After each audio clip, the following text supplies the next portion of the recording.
DDG episode 94. My name is Dave Hunt, and I'm joined by Michael Swick. How's it going, Dave? How's it going? This is my generic, non-intro since I don't have a catchphrase. How's it going, Dave, is my catchphrase. I'm doing well. How are you?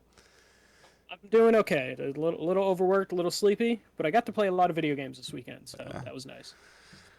Yeah, mine was kind of the opposite. I didn't have internet for like 4 days, so because of the storms that came through, and it also made work interesting. So like Wednesday afternoon, we had like 80-mile-an-hour winds come through the area, knocked out power to the people across the street from us.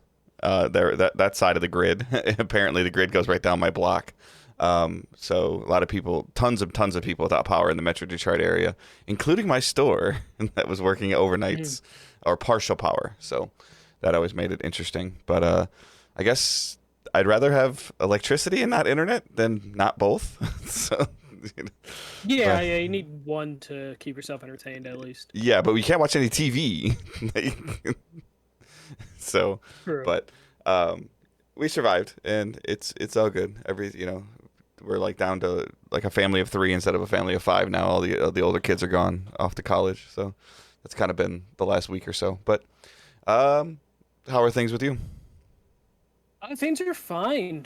Just working way too much, but luckily I had a couple days off because it was Sarah's birthday on Saturday, so just was able to get like 4 days off in a row to try and relax. But I don't know about you, but it's 4 days off in a row, but the day before you have to go back to work is just like a day of dread. So that's today, which is a great time to be recording. But all I think about is crap, I got to go back to work tomorrow and deal with more bullshit. So it's like 3 good days off and then 1 day of dread is what I'm dealing with right about now.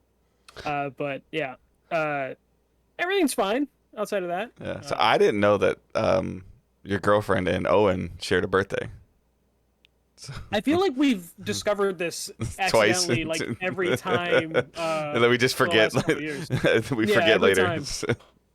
And then Sarah makes a post, and then Angela makes a post for Owen, and it's like, oh yeah, they're the same birthday. Yeah, there's like 3 people I know that are born on the 14th, so that's awesome. So all right, Sarah, Owen, Kofi Kingston. Those are the 3, right? Well, I mean, a very good friend of mine that I went to high school with and stuff too. You went to high school with Kofi Kingston? Yeah, absolutely. So. Okay. All right, so we are Digital Days Gaming. We are a weekly podcast that has done now 94 consecutive episodes, which is kind of crazy to think about.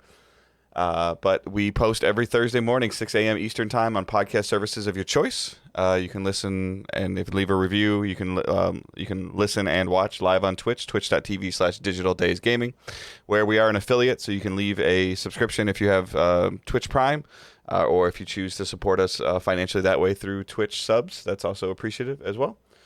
Other than that, there's a bunch of stuff in the show notes that you can click on and check out, or just hit the website, digitaldaysgaming.com. And I'm going to throw it over to Michael. We got a really heavy-hitting news week this week, like super heavy-hitting in the middle of August. So, yeah, and Dave is obviously joking because we're like 2 weeks away from Gamescom, so we'll probably have actual news to talk about. But this is more of a follow-up to last week. Kotaku has confirmed with their sources, and I believe 1 or 2 other websites also confirmed this. The remasters that Take-Two are working on are GTA Trilogy Remasters. They keep referring to them as a trilogy, but all 3 games are pretty separate from each other. It's more like an anthology, if anything, but that's just me being nitpicky. GTA 3, Vice City, and San Andreas are apparently being remastered. And the thing that I find almost hard to believe is apparently they're scheduled to release this fall. And they're coming to everything, including the Switch. Yes, Rockstar is one of those companies. They can totally release a Grand Theft Auto anything with little to no pre-order ramp up and hype and promotion, but they are releasing GTA 5 on PS5 and Series X this year, so I would imagine they wouldn't want to throw too much. I don't think this would affect it at all. I think that if you're a GTA fan, you're just getting all of it. Like what's it going to be, like $100 total? Yeah, for 4 games. Like, I mean, I'm talking about if you buy GTA 5 on PS5. Let's say that's 50, $60, right? I mean, at this point in time. And then the trilogies. What I'm actually the most surprised about, and I don't know if you have it in here or not, but it sounds like they're gonna be bundled into one game, which doesn't like we. That's what it sounds like. Yeah, we talked about it last week, and I was like, they could just release each of like in theory with the GTA fans, they could release each of these games independently as a remaster and probably charge $40 for each of them, and they would chart like they would be in the top 10 for whatever month they came out with. No matter, I almost feel like no matter when they came out. No, for sure. And it sounds like what might help this actually come to fruition is it sounds like they're looking at like potentially a digital only release, at least at first, which makes it make even more sense for them. And these aren't just like going to be the mobile ports that we've seen on PS4 and Xbox. 'Cause I think even on the Xbox, you end up with like the mobile ports unless you use the backwards compatibility discs. But I think that's only San Andreas that's available on the Xbox right now. So this is they're being remade in the Unreal Engine, and they're going to blend new and old graphics with like an updated UI. But they're trying to make them feel as much like the originals as possible, which is something we talked about last week on like how much you can actually change. And it sounds like we're getting what is being described as modified versions of the originals. So like if someone ran mods on like the PC versions of these games, which I think is fine with me to be completely honest. Like I don't want a full from the ground up realistic like remake of these. I mean, how I you think feel about that? again, like I think I mentioned before, like I'm not a big GTA guy, but I mean, obviously they're a juggernaut in the industry in terms of the franchise. And I think that this leads more into what we had talked about before, where it's obvious that like these aren't getting very much work to them if they can come out in the window that you're saying that they're going to come out in, and we hadn't heard about it yet until now, and if they also are going to be tripled up or bundled up like that, then there's probably not as much polish and rebuilding as doing like I'm like hopefully they tweak some of the controls a little bit and like maybe change some stuff that was built like you had mentioned, like thankfully it's not a mobile port, so the controls should be a little bit more intuitive, but that's fine. I think that this is them probably seeing like how this sells and then deciding if it's financially worth them doing a complete remaster or rebuild for something. It also leads me to believe that 6 is much farther off than we believe, like much farther off. Like further off than like the way far off stuff we've been hearing. Yeah, we've been hearing like 2026 for GTA 6 is like the earliest date I've seen. But yeah, no, it makes sense. Like this will buy them time, and the reason it sounds like it's done, it sounds like so Rockstar Dundee, I believe is what they're called now, formerly known as Ruffian Studios. They've been working on this game for a while. Ruffian Studios helped with Crackdown 3, and then they helped the Master Chief Collection. So they know a thing or two about remasters, and this one isn't a full from the ground up remake. That's why we're getting the leaks already, because if it's close to production, that's when you usually, or close to the final stages of development, that's when leaks do happen. So I'm wondering if we're gonna see something like at a Gamescom, because you don't do like a big reveal for this. This is something that you just kind of throw in like a Gamescom. Plus, Rockstar just doesn't care. Like Rockstar doesn't care. Like, not that they don't care. They just do their thing. Like they'll release a screenshot. Like I still remember for some reason like GTA 5 hype, like of them releasing a screenshot with like an 8-day counter, and they can whatever, whenever GTA came out like 10 years ago, GTA 5 came out like whatever 10 years ago, now 7 years ago, but they controlled the internet for like those 8 days, like in terms of they single screenshot being like, come in next Thursday for this, and it just destroyed the internet. They don't show up at at E3. They don't go on Sony stage. They don't go on Microsoft stage. They don't go to E3. Or if they've ever been at E3, it's been like super behind doors, like upstairs meeting rooms, like probably in hotels that I haven't even heard of people covering it. I don't remember. It's been so long since their like their new game came out. But they don't what do you call it? They don't there's no there's no early access, there's no impressions, there's no nothing like that. So they used to actually do media events back in like the San Andreas days, but they haven't had to do that. I want to say the last time I heard them doing an event was maybe Red Dead 1, and then after that they just do their own thing. But I'm looking forward to this. I've been actually considering going back to these, even though I would have to play on PlayStation, which I believe, again, those are mobile ports. They're actually really good ports, but they're Mm-hmm. missing tons of music, and there's just like some weird jankiness with them. I could see you totally playing this on the Switch, though. Like that, I know when I heard that it was like Switch, I can deal with. It's funny, like when I play it's a 12-year-old game. It'll run on the Switch fine. No, exactly. But that's one of those things where like I'll take the mobile port on the Switch because I can deal with jankiness on the Switch screen. But like when I'm on like my 5 or my Series X, I want like a full-blown like port remaster. But on the Switch, I can take and deal with some jankiness. Yeah, but I could totally see you like sitting on the couch. Sarah's playing 15 or 14 or whatever she's playing, and you're just playing GTA, and like you guys just. Yeah, just me doing turf wars in San Andreas, which is like the most addicting thing to do in that game back in the day. I mean, this is cool. I mean, this is kind of, we talked about this last week on their they came out of their earnings call where they were, like we went kind of down the list of franchises that they could, like I think that you had referred to them as like a remaster or a re-release essentially. And like they were talking about they had more games coming this year or this fiscal year at least, and like this obviously is the biggest surprise out of this is that they're not splitting them up. So. Yeah, like if they actually, I can see them doing a collection and then just releasing them separately anyways, but not charging full price for them. Obviously, if they put them in a $60 bundle, all three, they can't do them separate releases at $40 each. Oh, they can. They can, but they won't. They're not Nintendo. Right. They won't. But there'll have to be some incentive to buy all three of them though. So I could see them being $25 or $30 a piece. I could see them being like, hey, if you buy this game, you'll unlock skins for GTA Online account or something. There'll be some connection to GTA Online. Oh yeah, for sure. Whether it's just like, hey, if you own it, here's some skins or some cars. Or they use this to launch their Take-Two GTA accounts, and you can earn credit in these remasters that you can spend in GTA Online, because it's not even really called GTA 5 Online anymore. It's just GTA Online, just GTA right? Online. Yeah, and I think that's very telling for like what's going to happen with Grand Theft Auto over the next couple years. For sure. I still know people really want Bully, because now that they announced these 3 of the 6, but like I think you're right though. Like it's like the politically correct world of video games that we live in right now. I just don't know if they could do it. Like out of any company, like a Rockstar, like wouldn't care. Like in terms of they would just release it and let the consumer decide. I feel like out of any company, Rockstar's that way.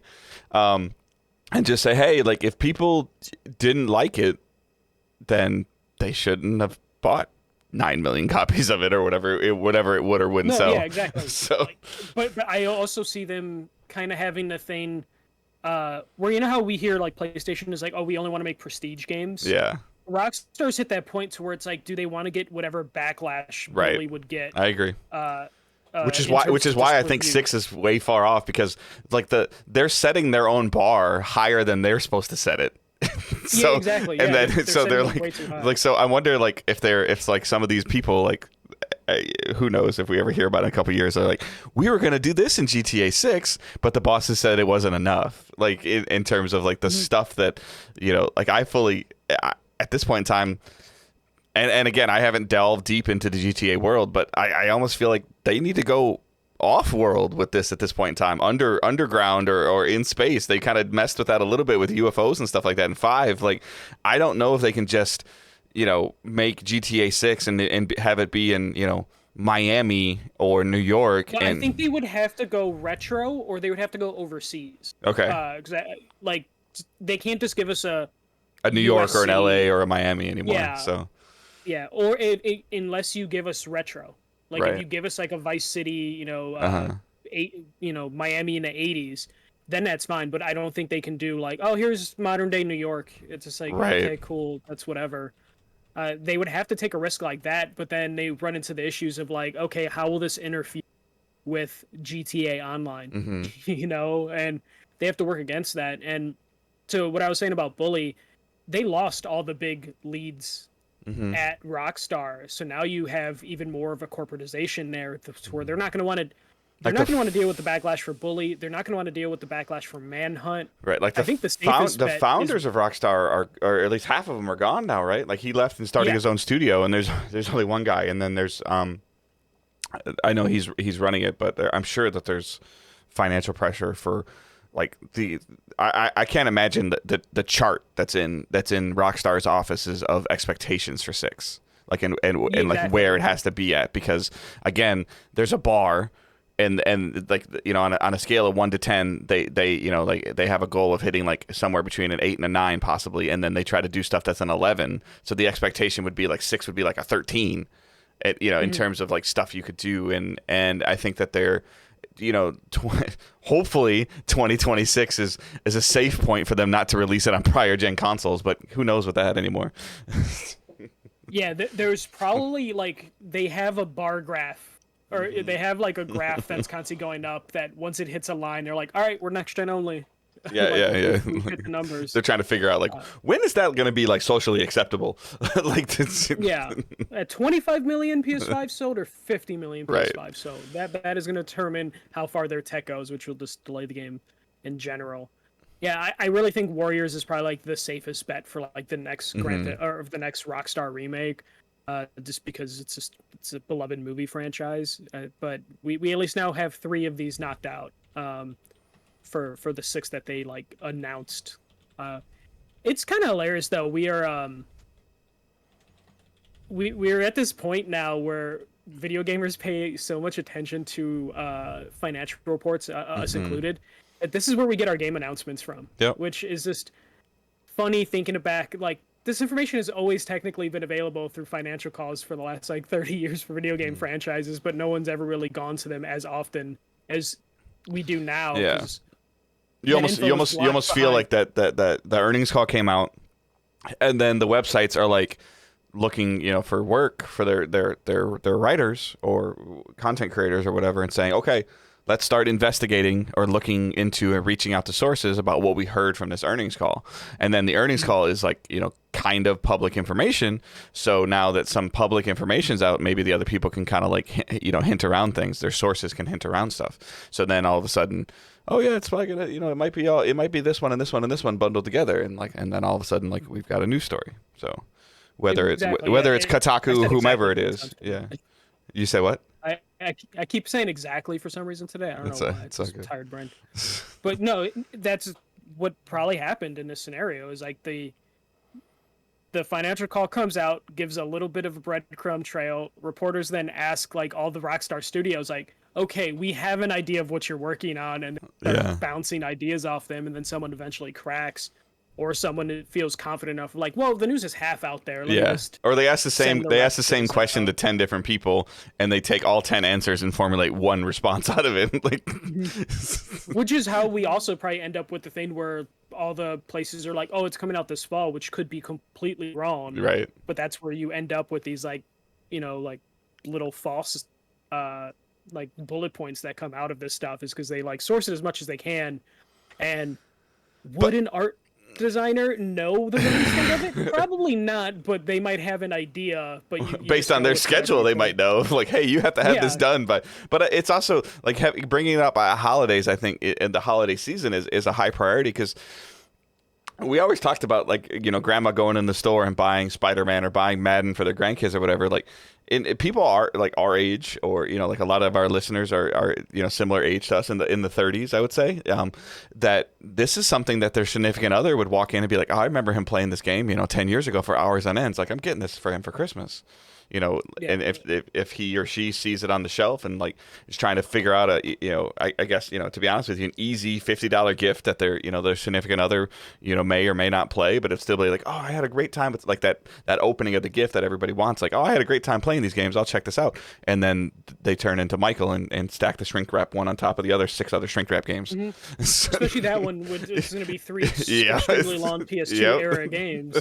That they're just going to be like, oh, let me just dabble in this one. Let me just dabble in this one. Right. Just don't finish all 3, which will be me.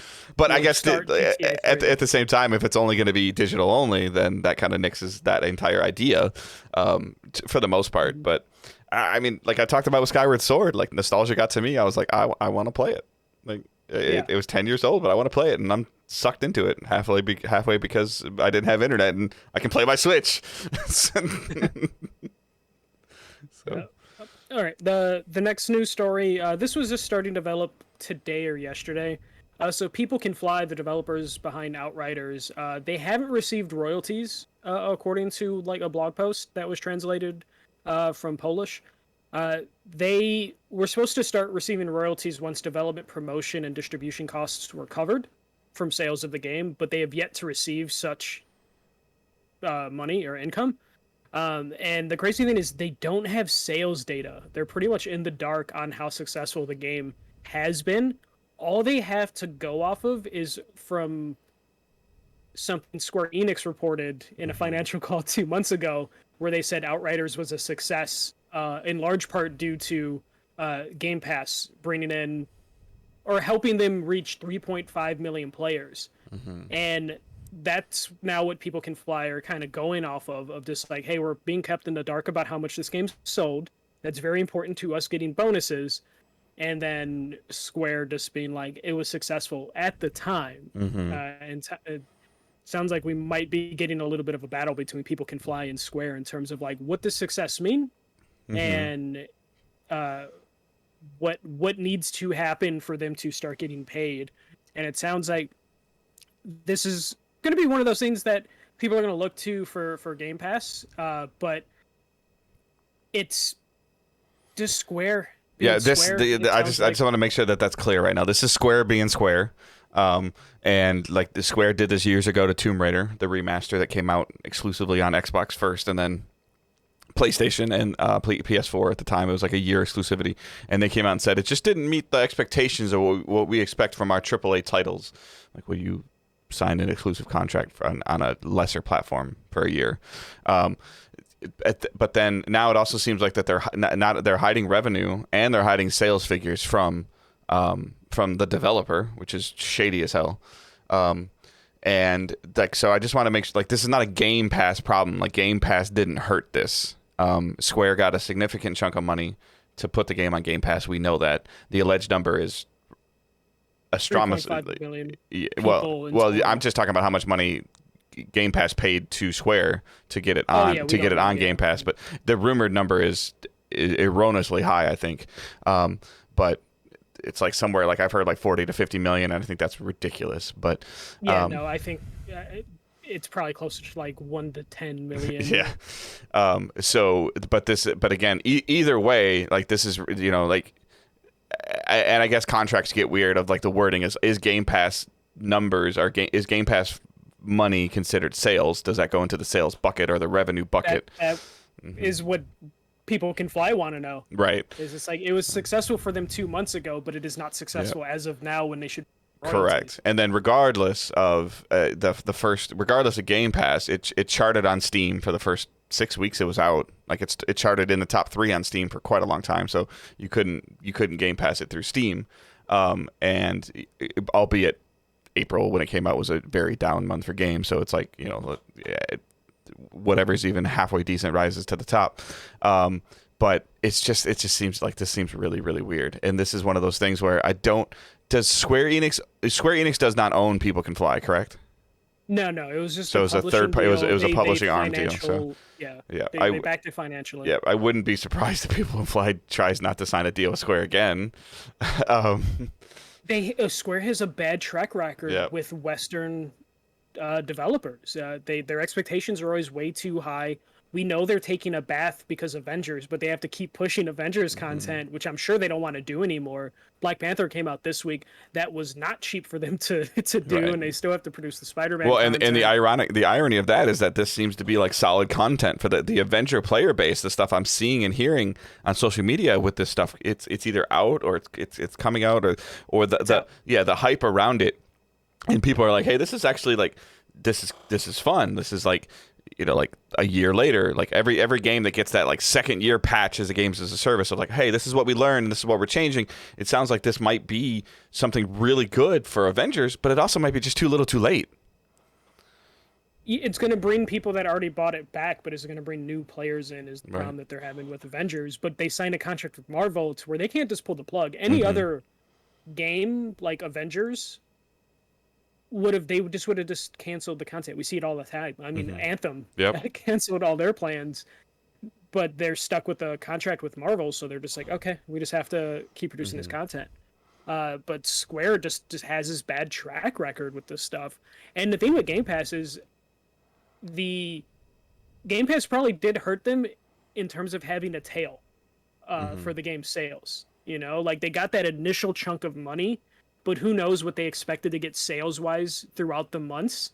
And then it was just like, okay, we paid a chunk of money to get it on Game Pass, but as far as I know, I don't think Game Pass kind of has a structure necessarily like Plus does, where Plus, at least back in the day, Plus had the thing of like they get paid based on how many people actually downloaded it, Right. as opposed to what I understand with Game Pass is this: here's a lump sum of money to put it on a service for a specific amount of time. Right. And Outriders didn't help itself because there was a good month where it's like, hey, your Hmm. save might be. We don't really have a roadmap, so something you said before recording, there's like a 6 week window where a new game is actually played by people, and Hmm. then if it doesn't have a roadmap or long tail, people just forget about it. Well, that's So Outriders, exactly what happened with me with Outriders. Is that um, anytime that I thought about playing it, I'd see something on social media about the possibility of this happening or this needing to be patched or it didn't feel rewarding. And I'm like, okay, like this is the double edged sword for Game Pass. At least for me, it's like, all right, it's there. I know it's not going anywhere. Like as of right now, you get a 2 week to a month window of when it's leaving. mhm, Um, there was a couple people that I knew that were playing it, but a lot of people that were playing it were playing it on other platforms.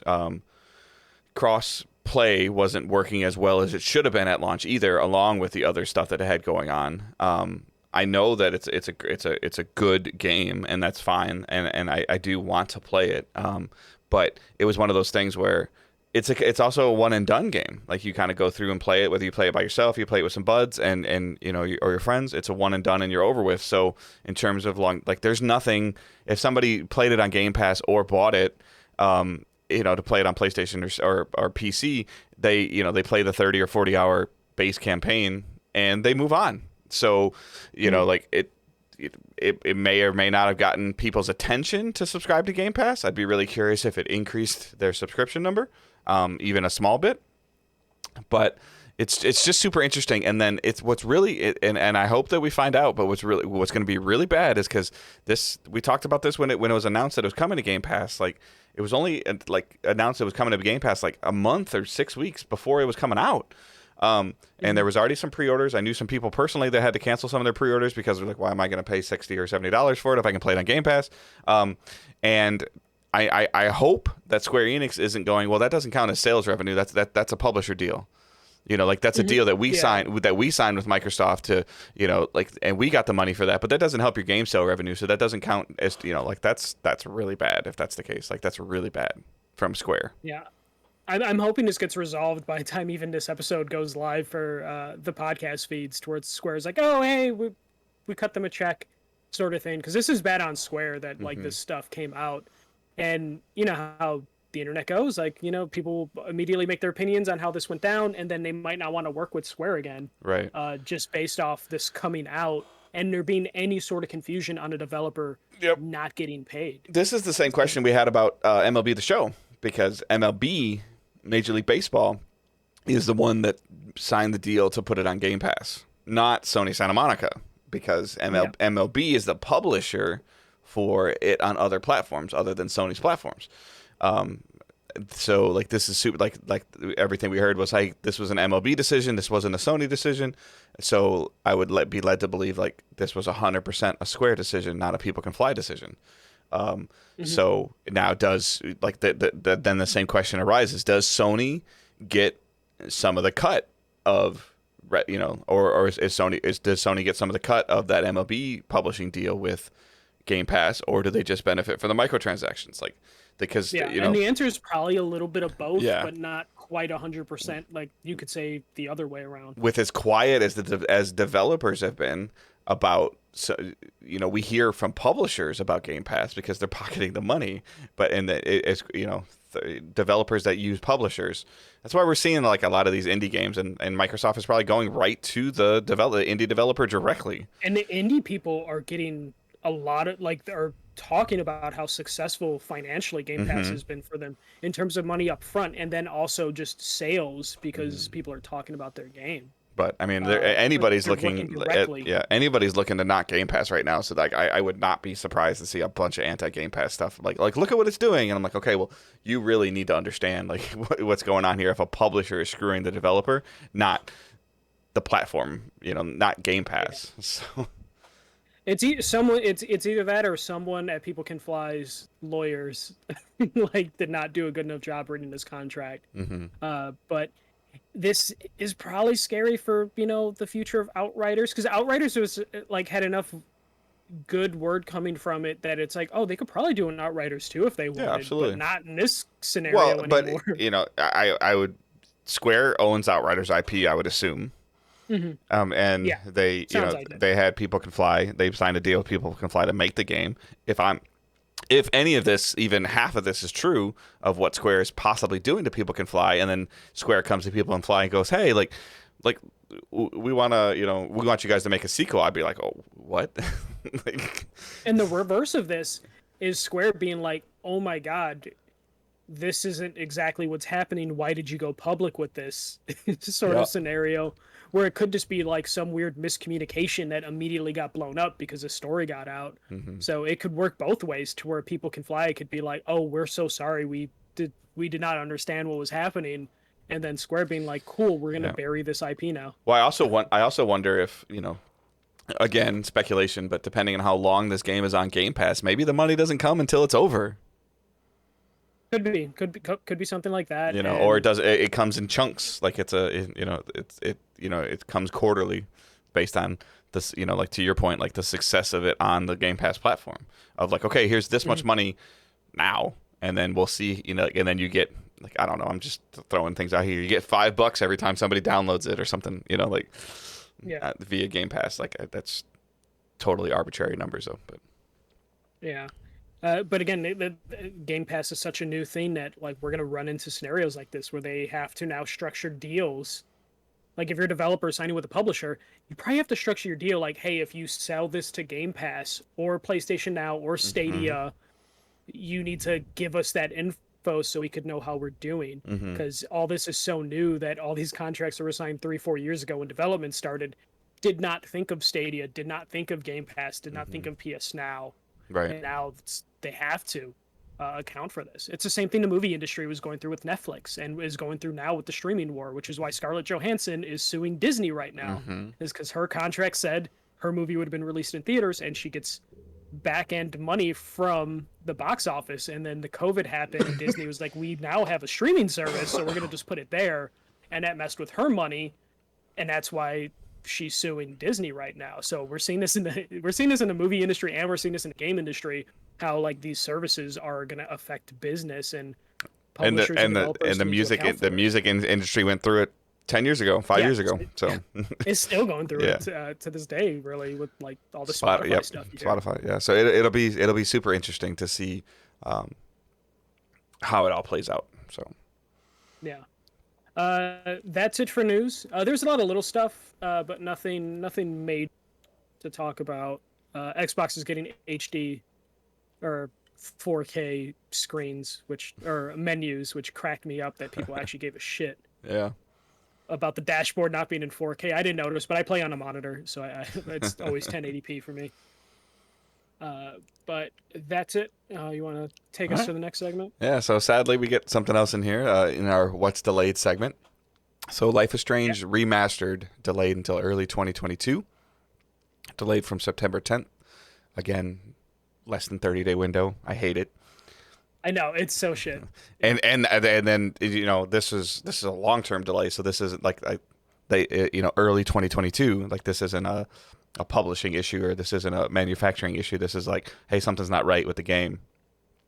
And then True Colors is still on target. So I know this is your franchise, your kind of thing. So go ahead. True Colors was supposed to release the same day as Life is Strange Remastered, September 10th, which I always thought was a bad idea. Because people really have a love, me included, for the original Life is Strange games. So releasing the new one the same day you're doing a remastered is kind of cannibalizing your own market. But True Colors is apparently still coming on September 10th, except the Switch version has been delayed to sometime this year. They weren't able to give an exact date for True Colors on the Switch. But yeah, they should have this definitely, especially because it's a big delay. You know, it's just early 2022, so we're talking about like potentially like 6 months. Hmm. They knew this was coming and they just didn't want to say, Well, and that sucks because this was also a pre-order yeah. bonus, I believe, Hmm. for the collector's edition. So But that's the thing it's a bad too, is look.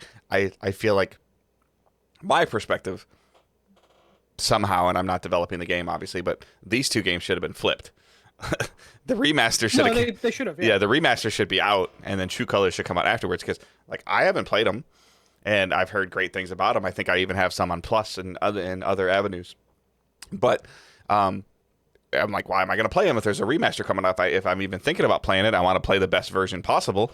And now, like, I'm not going to play True Colors before I play the remasters. Me, like, yeah. Especially like they all are separate games, but you don't know if there's going to be some little bit of hint at the previous one, so you'll better enjoy playing the remasters first before playing True Colors, just so you can get used to that like world if you haven't played before. hmm. But yeah, this is also published by Square Enix. Square Enix is having a week uh, with this stuff. But yeah, I always thought it was a bad idea to release them on the same day. It's the collector's edition for True Colors, whatever they're calling it, that comes with Life is Strange Remastered.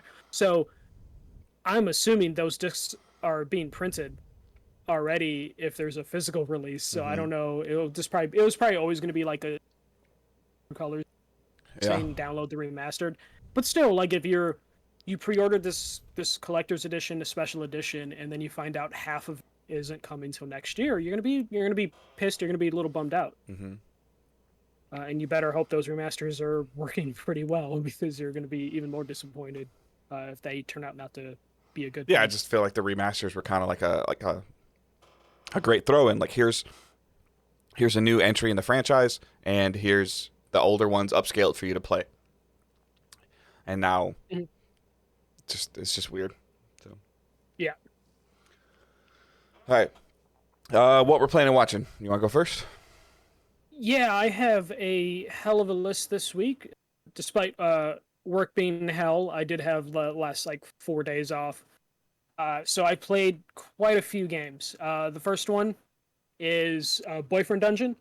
Boyfriend Dungeon was actually announced in a Nintendo Indie World on Thursday and released the same day. So I bought it on the Switch, and then later that day, because I was at work all day, I found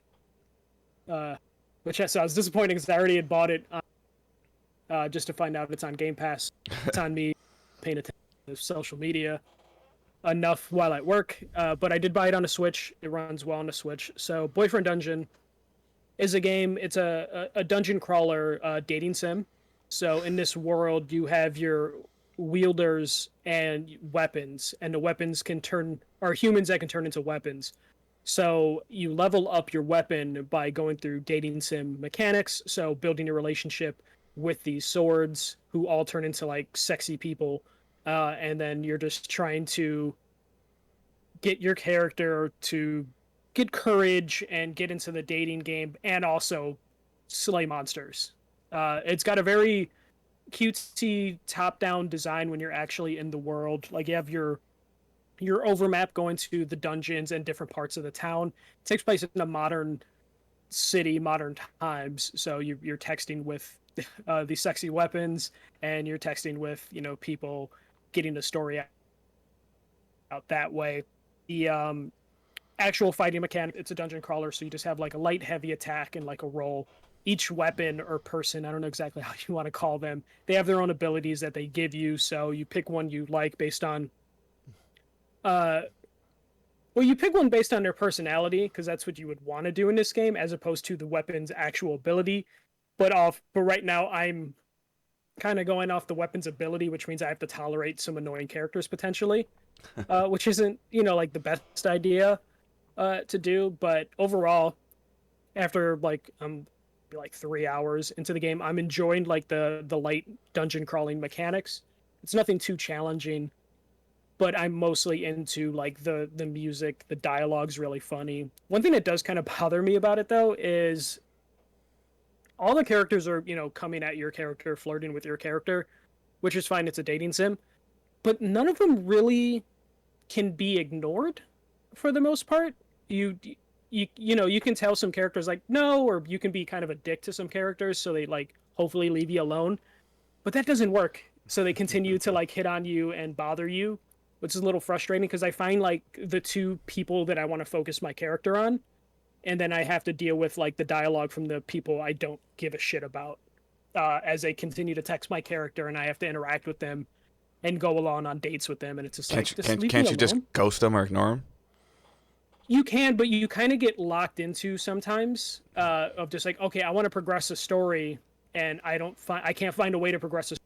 I click and with those characters. I'm hoping that changes later on as, uh, you get more comfortable with other characters, and I think the reason they're forcing me to do that early on is because they want me to interact with all the characters in their story before I decide which ones I want. Are you my sure character you to really make. don't like this person? You should really get to know this person first before you decide that.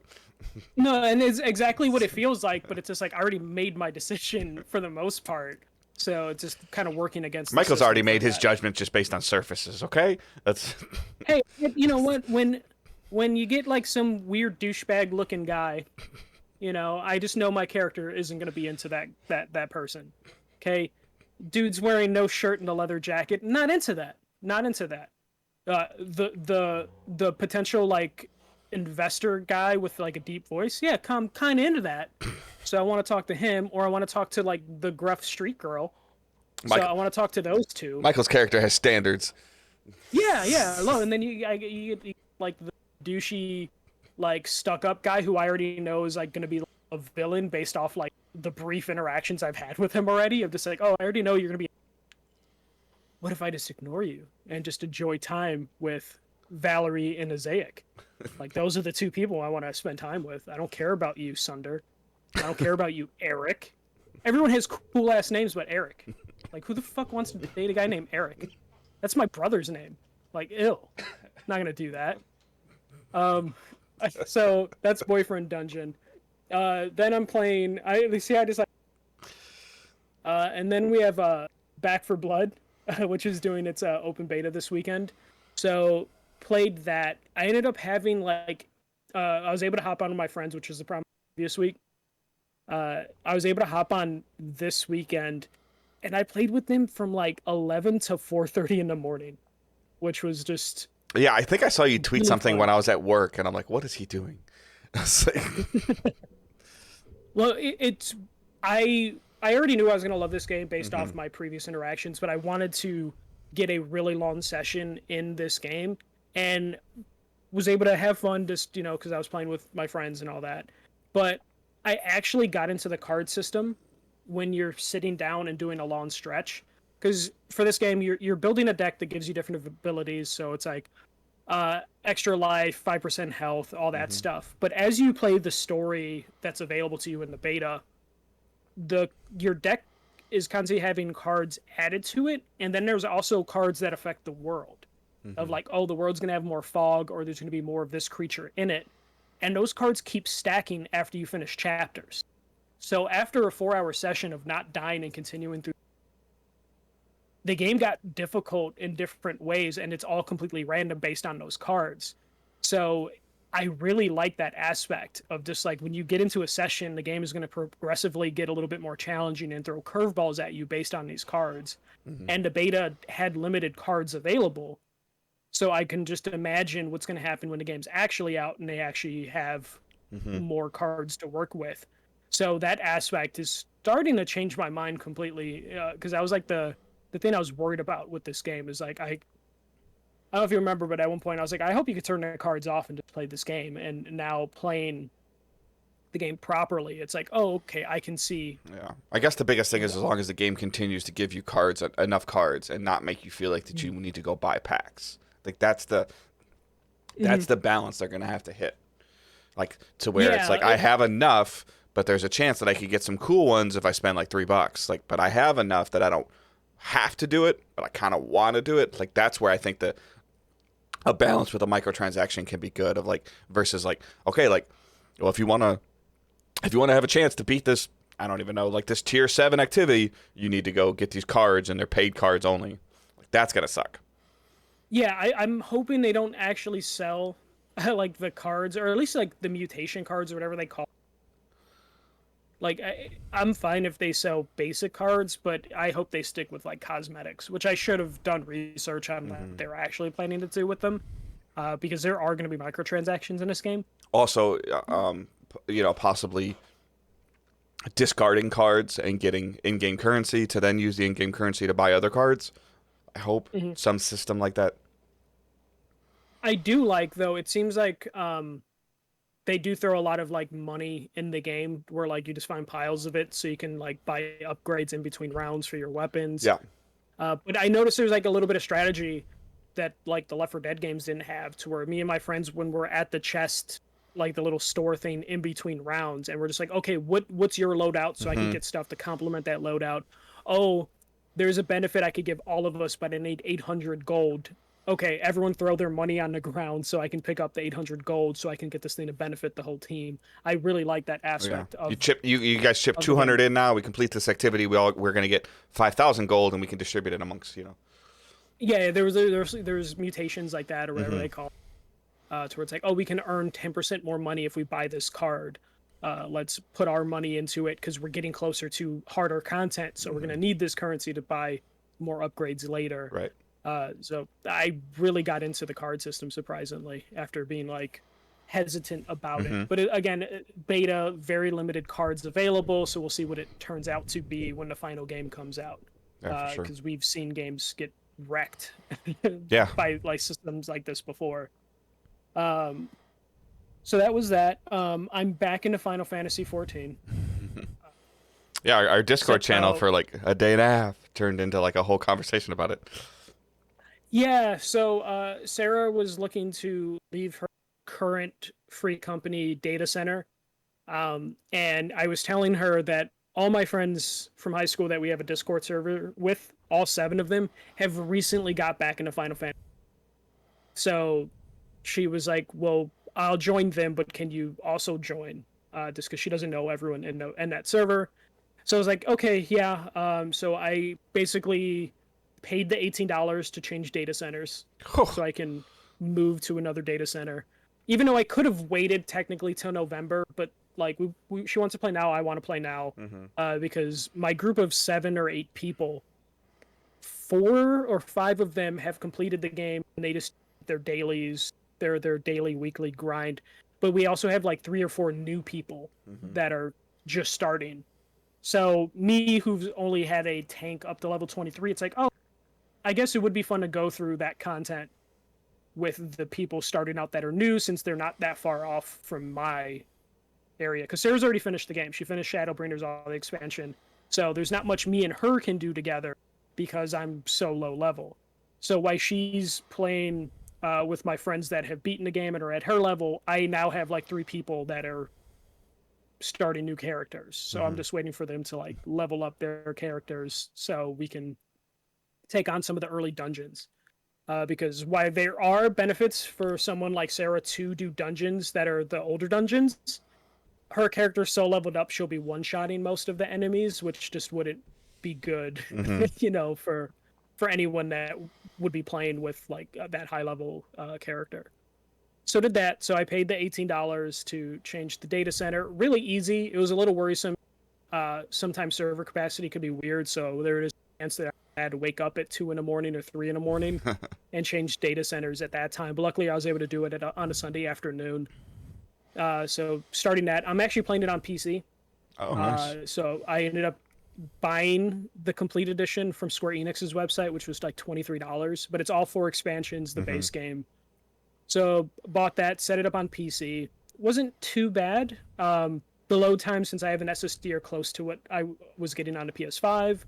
So that's all good. The only problem is now I just have to kind of grind and then also wait for my friends to catch up, because I'm just high enough of a level from them that we can't really do any of the dungeons together yet. Hmm. So just kind of playing a waiting game. I'm too low level to play with Sarah and my friends, but started, I'm too high a level to play with them. So I'm stuck like in between. And then finally, I downloaded fucking Abandoned, the real time experience. And that was a waste of time.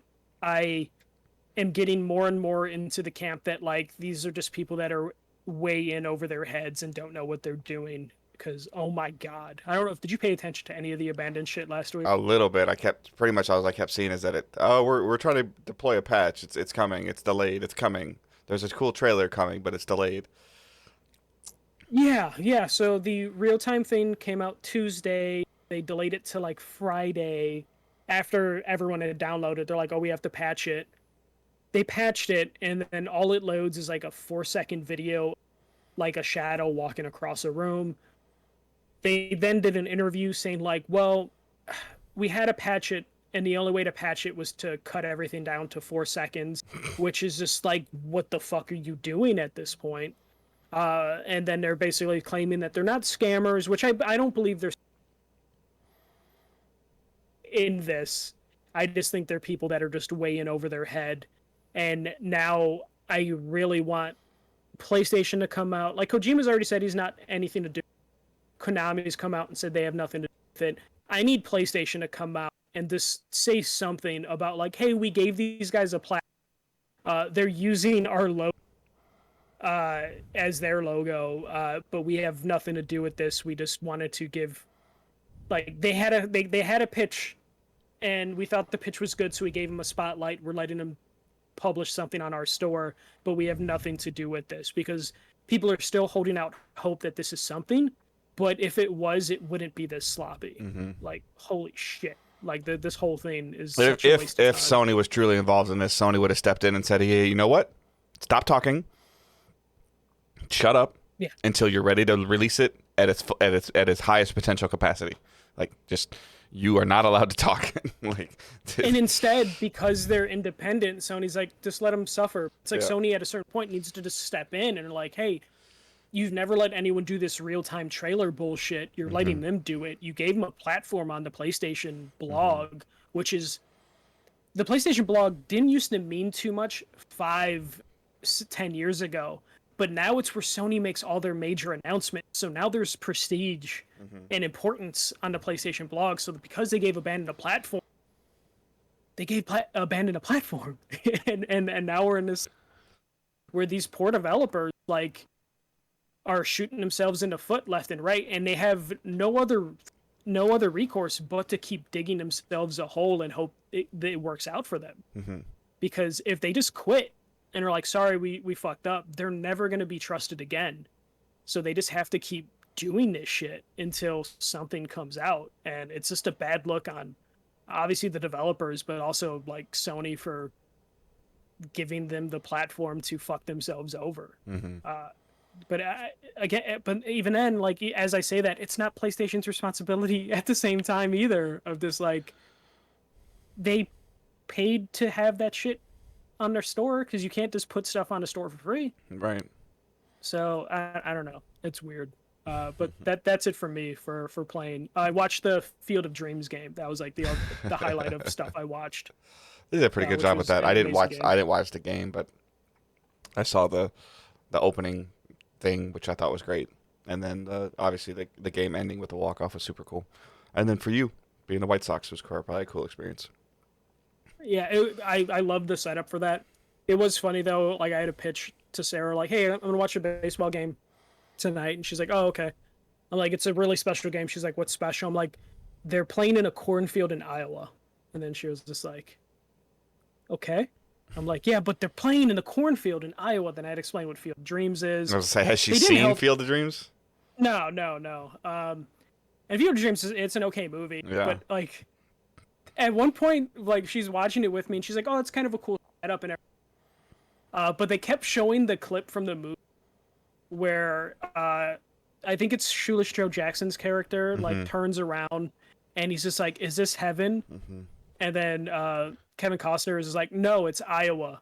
And then the guy just is like, "Oh," and then he like turns around, and that kept cracking me and Sarah up every time because it's a moment that kind of only worked in the movie, but when you put it in a context, it's the stupidest shit in the world. Which just every time they showed that clip during the game, it just cracked me up and Sarah. Now we're just saying that to each other now. Yeah. I'm just more curious, like, what Major League Baseball is going to do with this field. They already announced the next game for next year, I which know, but is I don't feel like you can use like that's a lot of money for one game a year. Like and most farmers are subsidized by the government anyway, so I no, don't no, even think I that. just meant from Major League, like like I'm assuming Major League Baseball owns the land. Yeah, I would imagine the only thing that is kind of dumb though is the movie it's the White Sox. Hmm. The movie's basically about the White Sox, and next year they're gonna do the Reds, and it's Hmm. just what's the point at that point? Then it's you're just playing in a cornfield. It's not the Field of Dreams. It's just you're just playing in a cornfield. Right. So I don't. I think they'll do it next year, and then it's probably gonna stop after that because I feel like it's not gonna matter. Or they need to do like a series there. Like I thought it was gonna be a yeah, but it series. was just one game. So I was really hoping. This sounds weird because of COVID last year. I was really because it was supposed to originally take place. right. I was really hoping because the playoffs were all fucked up and they were doing that stupid like, oh, we're playing in like three different We're states. gonna bubble in Iowa. Like It would have worked. Like if they were just were like, hey, the World Series is taking place in the Field of Dreams. Yep. This is the only year we do it. That would have been fantastic. Like that would have been interesting. And it's Iowa, so the players wouldn't have gotten because Iowa and there's nothing to do. But I think if you do, I mean, obviously, like any team that hosts the All Star game would probably be like, "Hey, no way!" But if you put the All Star game in Kansas City, St. Louis, or Chicago, I maybe even Minnesota's probably too far, but any of those three cities, and like put the home run derby in at the Field of Dreams thing, that'd be cool. But Yeah. I think that's a huge ticket sale thing for any. It's almost like three games. Yeah. Did you hear how expensive the tickets were for that game? No, I don't even know how many did it hold because it only had it only had like down the baselines, right? It only had the fan, like there was no fans in the outfield. Yeah. I think I heard like 8,000, but that sounded too high. Yeah. But apparently there was 3,500 a ticket, which I didn't think people in Iowa like in the middle of. Right. But that's that's the whole thing that I'm wondering. It's like, okay, like that thing wasn't cheap to make. It wasn't expensive to make. It's not a high end ballpark or anything like that, but it wasn't cheap. And then I'd be curious, like profitability wise, did they make their money back already? Maybe. Yeah. Well, but just off the advertise, it was the highest rated regular season game since like 2005. So they must have made their money with advertisement and then overcharging the people of Iowa 3,500, which was probably just all out of town people. I don't know if MLB is overcharging them versus people scalping them, buying the tickets and scalping them and then putting them on the market. But I haven't looked into it enough to see or to know. So yeah, that's it for me. Okay. What did you end up with? So like I mentioned, I didn't have internet Wednesday through Saturday. So I'm like 20 hours or 22 hours into Zelda Skyward Sword. I've determined that this is probably story-wise like my favorite Zelda. In terms of it's like I said, it's an origin story for the entire Zelda franchise. So there's been points that I know are coming. There's an order of things that I remembered in my mind that aren't happening in that same order. So I'm getting a little kind of surprised by certain things. But it's at the same time where it's my favorite lore-based, story-based one. These fighting mechanics suck. I'm getting a little bit better at it now that I'm just like as I've been continuously going through and trying to be a little bit, I guess, more patient. But just like switching gadgets live in the game, and like constantly trying to use the right stick to pull the camera out, and it pulls the sword out. Because the right stick is really only used for the sword unless you're holding down a different button. It's also one of these things where I feel like I don't know how to articulate this correctly, but every time I save it, I see the counter, and like I said, I know I'm like 20 some odd hours in, and obviously I was playing a little bit more because I couldn't play online stuff, but it doesn't feel like I've been playing for 20 hours. Like for whatever reason, the Zelda franchise hits with me where I'm in dungeons and almost kind of doing a Metroidvania style thing where I'm kind of doubling back to something to the same area I was to then find another hidden area within. That's another dungeon. So, and I'm like, and that's not annoying me, like in terms of, because the story elements are so good. It's not annoying me. I have to cough. Dave still. I think it's the basement, Dave. Yeah, I think you I'm need to starting to crack think a so too. window. Yeah. So, because I've been fine until I came down here, and this is like the first time I've been down here since we recorded last week. So, Mhm. um, so I'm really enjoying that part of it, and the story part. I really want Owen to have the same experience I'm having, but at the same time, I have to realize he's 6, and like, my wife said it best. She came in and she sat down for a little bit, or she was walking by and she was seeing some story thing play out in the game, and she's like, "This game," she's like, "These games really need voice acting." Like, it's because it's a lot. Yeah. It's a lot of reading. It's a lot of reading. Like, and I've been trying to read out loud to Owen when he's there, and I think sometimes he just gets like gets annoyed because when I'm reading, like I'm not doing like different voices or different like cadences or anything like that. Or I'm not reading or doing any kind of emotion. I'm just reading. So and I know I'm sure it's expensive, and I'm sure people would hate it. But even at this point, like Link, you already don't ever read, or it's implied that Link doesn't talk. Um, Hmm. so at this point, people are always like, "Well, what is Zelda supposed to sound like?" Well, in theory, she could sound like a different person every single time because it's a different incarnation of Zelda. Hmm. It's not the same. It's not the same Zelda in every game, and it's not the same, characters in every game. So like, I don't understand that. Even if somebody would just read the text that's on the screen, like even if there was a narrator, I think it would help, or the option to have a narrator on, like the TikTok voice. I'm kidding. But a text to speech thing, I think sometimes would be even better than just nothing at this point. But I wonder what the accessibility on the Switch probably doesn't feature that. right. No. So, and then watching, again, no internet for a while, which meant essentially no TV watching unless we were putzing on our phones. Thankfully, our phones have unlimited data. I did start, as the Wi-Fi issue extended over time, I did start looking into the possibility of like USB-C to HDMI cables, Hmm. screen mirroring like on the Roku, and we figured out that there's a couple things we can do, but my wife was a little worried about the quality. And then as soon as it became abundant that we maybe need to do something, like the Wi-Fi started working again. Um, so it does kind of suck though, because to be fair, since I didn't have Wi-Fi, I wouldn't have had cable either, because Yeah. they're the same ecosystem, so I wouldn't have been able to watch anything anyways. Um, but it's just it's just one of those things where you realize, like, she's like, we can't even watch movies because it's all downloaded and everything. And then I don't have a lot of DVD players anymore. Yeah. Although I did tell her I could hook up the PS4 if she wanted it to watch something bad enough on a Oh disc. yeah, yeah, because you're digital. Yeah. So yeah, Yep. that makes sense. um, but yep. So I mean, we ended up watching Ted Lasso, and then Saturday was Owen's birthday, and we took Owen to his first Tiger game. It was a Saturday night game, which is kind of rare. It was like a 6 o'clock game. Miguel Cabrera is chasing 500 home runs, and Hmm. it was really cool to see the ballpark full. I went in May for my birthday, and it was very, very empty, very dense.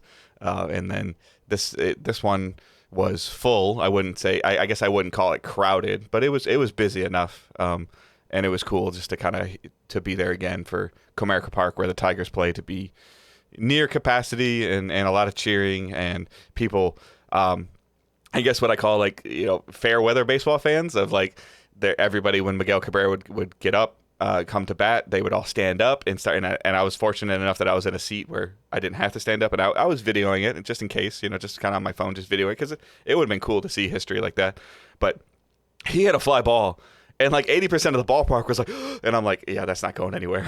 Don't you love that? Like when a player's chasing that, every Yeah, time they hit the ball, everyone freaks out. yeah, You guys watch baseball, right? You yeah. know when a ball is Or they going. were booing him because he got walked with like a runner on first, and I'm like, that guy's not giving up that home run. Like, he's not gonna be that Yeah, guy. no.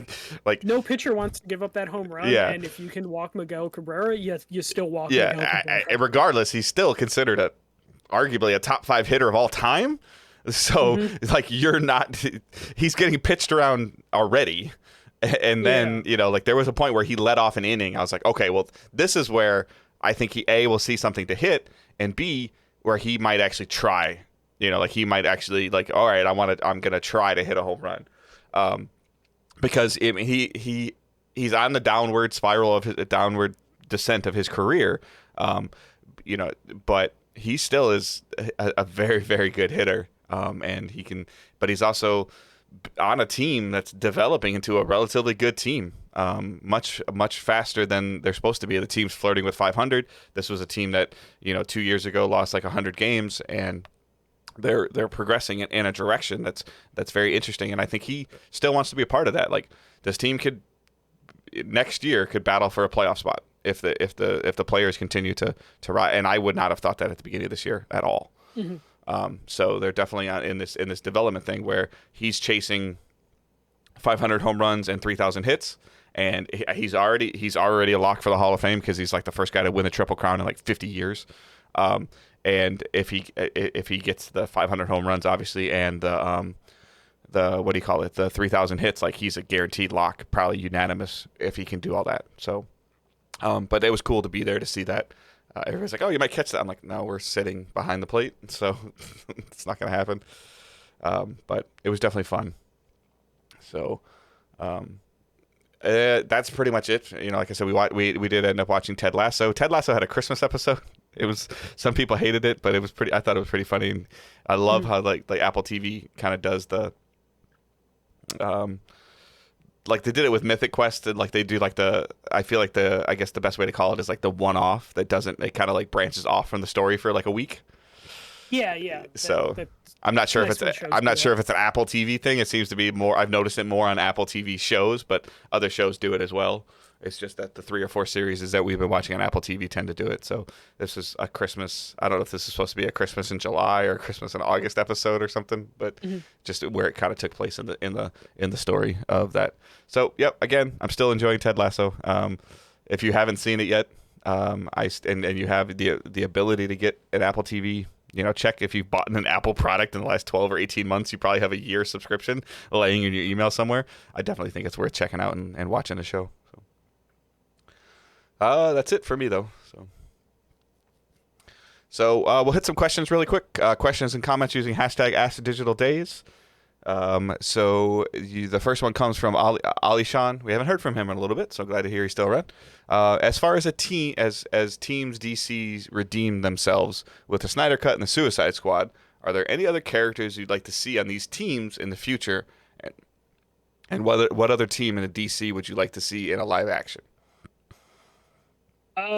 So for me, there's a couple. So like, I would love to see. I know like a Green Lantern thing's coming, but I want to see a Green Lantern Corps movie or TV show where you don't even need to have like a Hal Jordan or Green Lantern. Mm-hmm. Just do the Green Lanterns in space doing their Police Force Nova team stuff. Like, I think that's the problem with superhero movies when they get too big, especially DC right now, just trying to connect them all with the other. Difficult Green Lanterns is like the one opportunity they could just do their own thing and not touch any of the DC stuff until the DC stuff on Earth is like figured the fuck out in terms of like, all right, who's Batman right now? Who's Superman? You can do the Green Lanterns Corp like in space, and they can live separately until you're ready to pull them in. I think that would be really good. I know we already got a Birds of Prey movie, but I would like to see like a proper Birds of Prey, which is like Batgirl, Black Canary, and Huntress, as opposed to the Harley Quinn Birds of Prey that we got. I would rather see the original Birds of Prey. And then I really, really want like I think we'll get a Gotham City Sirens, which is like Harley Quinn, Catwoman. I think that's already announced with like Poison Ivy. But I want a Batman like family, kind of like what we're getting with Gotham Knights, or what is it called? Is it Gotham Knights? Yeah.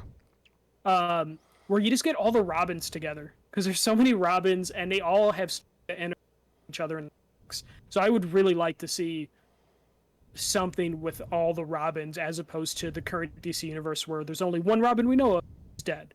I would like to see Nightwing and the Red Hood, all of the different variations of Robin, and like Batgirl kind of doing their own thing. Though I hear Titans is a good TV show, but I have not. Yeah, I've heard good things about it as Titans. Well.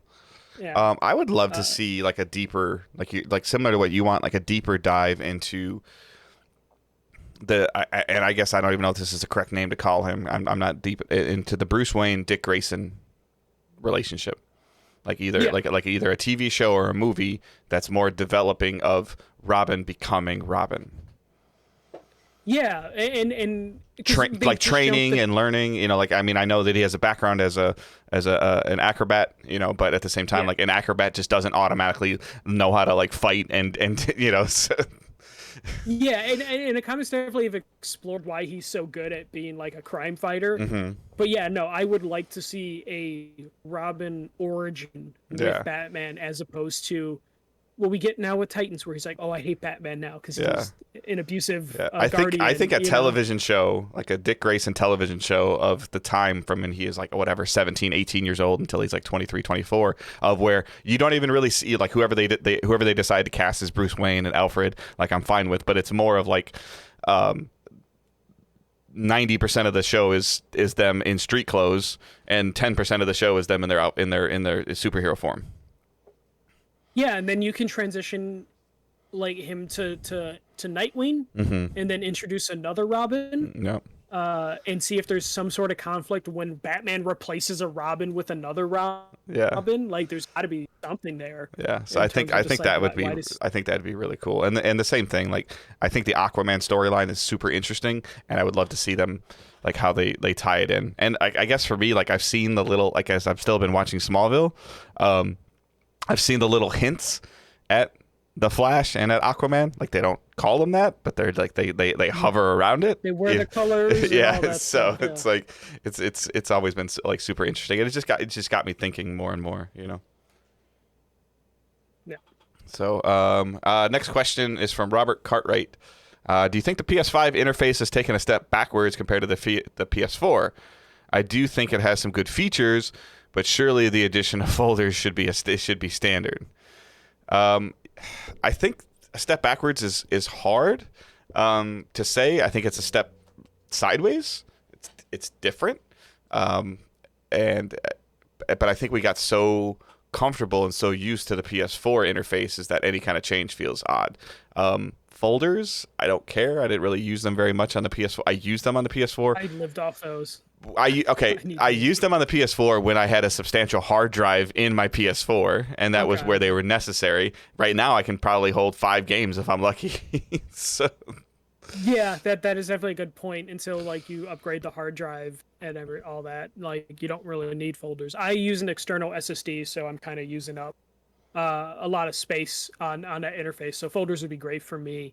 But yeah, I think a step back is too harsh. I will say the PS4 had a lot of good things going for it, and they did feel like on the PS5 they used the PS4 interface as a base, and then they changed certain things just to change certain things. But we already see them going back on like the trophies, for instance, during the beta.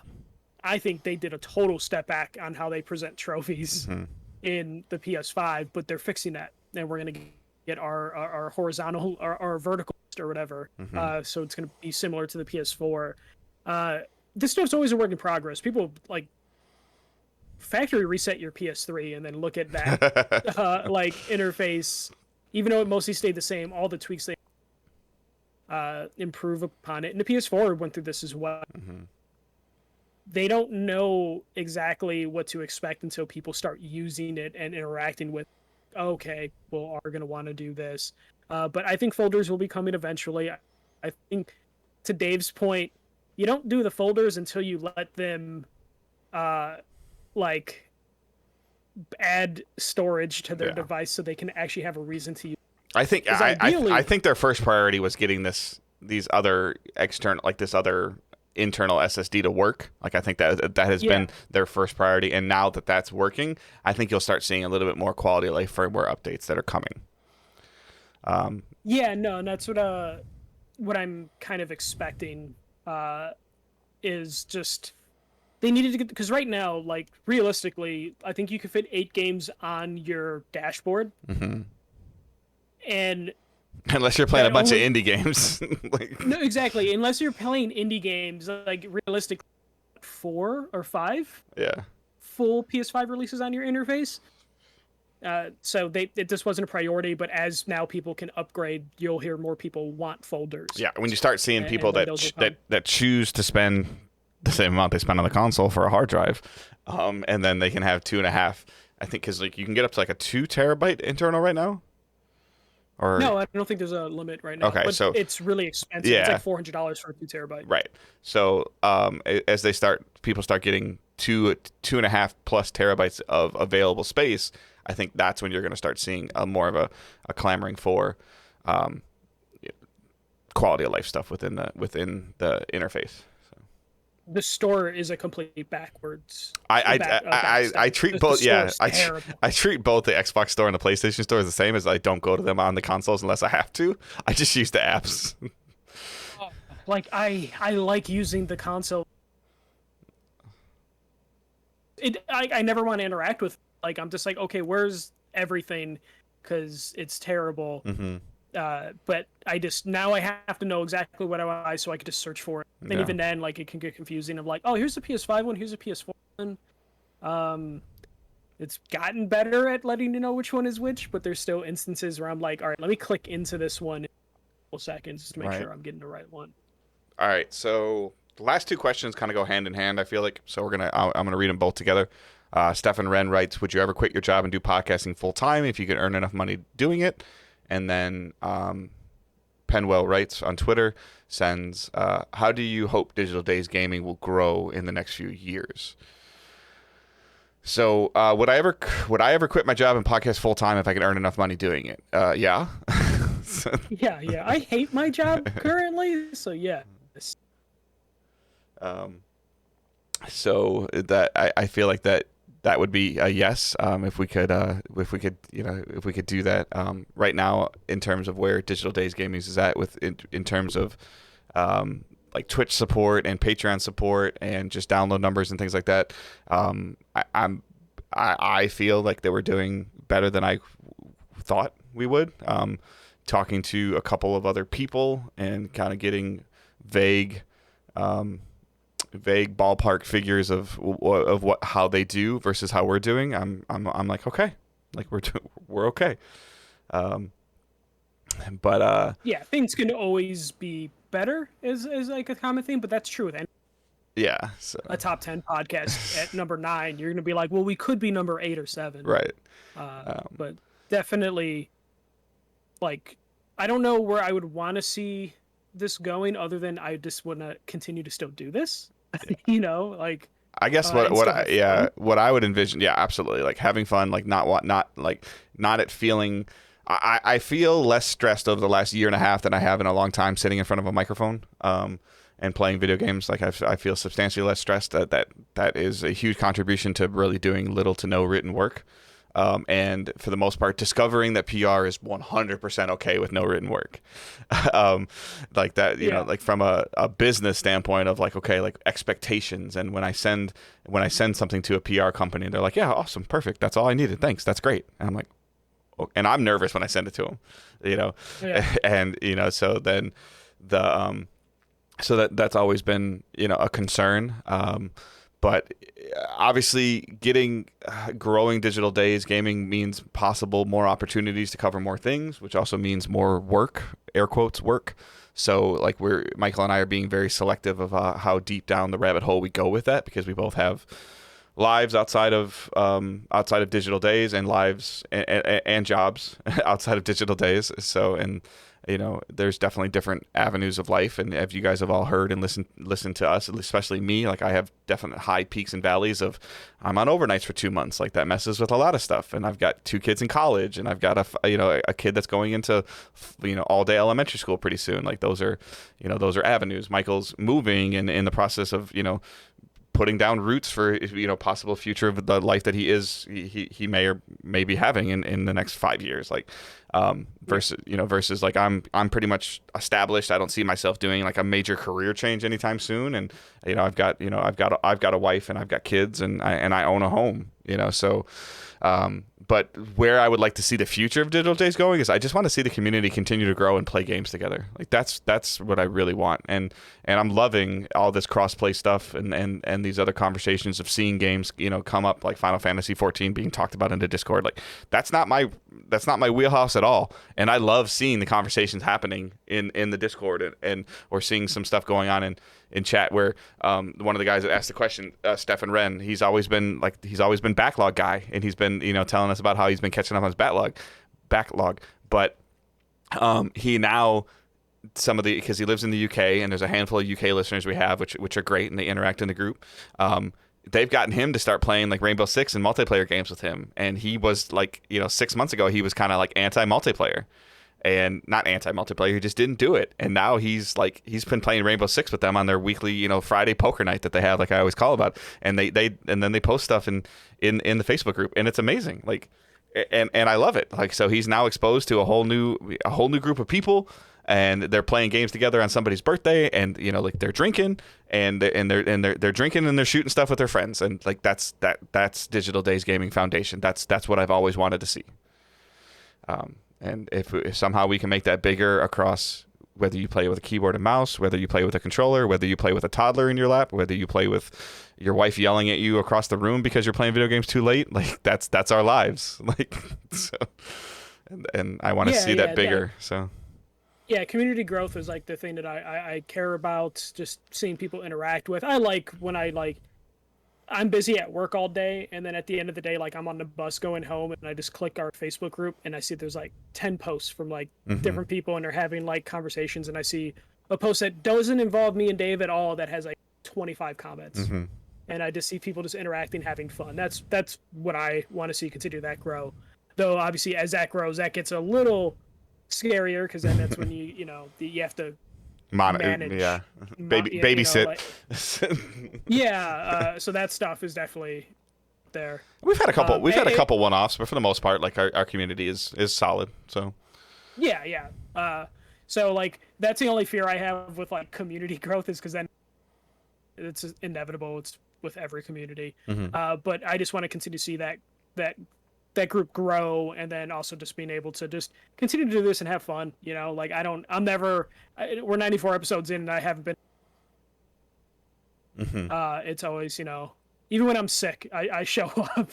Dave was called, but we still wanted to put on. And the fact of the matter is, like, that you guys are appreciative that we continue to do this, and it's a commitment that we've made to the community, to where like I like, it bothered me that I missed a week. Like, Josh did a great job. Like, but it still bothered me that I missed a week and didn't talk to you guys. And when I put something on Twitter or Facebook about it, they're like, "Hey, you're entitled to take some time off." And and then it never really felt like that before. So, and so it's just kind of one of those things where, like, there was a standard set prior, and if we tried to deviate from that standard, that was always frowned upon, and now, like, it's our standard. And there's if something has to alter or change, or we record, like Michael and I have recorded shows at 10 o'clock in the morning, 3 o'clock in the afternoon, 7 o'clock in the evening, and 1 o'clock in the evening, like in the middle of the night. So, like, it's just like, that's just, and we just make it work, and we figure it out, and you guys are there. And if you're not there on Twitch this week, that's fine. If you're there next week, that's great. If you download the show, thank you so much. If you could leave a review, that'd be great. And if you don't feel comfortable doing it, that's your prerogative. If you only listen to us because you like to hear us talk about PlayStation, awesome. If you don't like it when we don't talk about PlayStation, like, okay, sorry.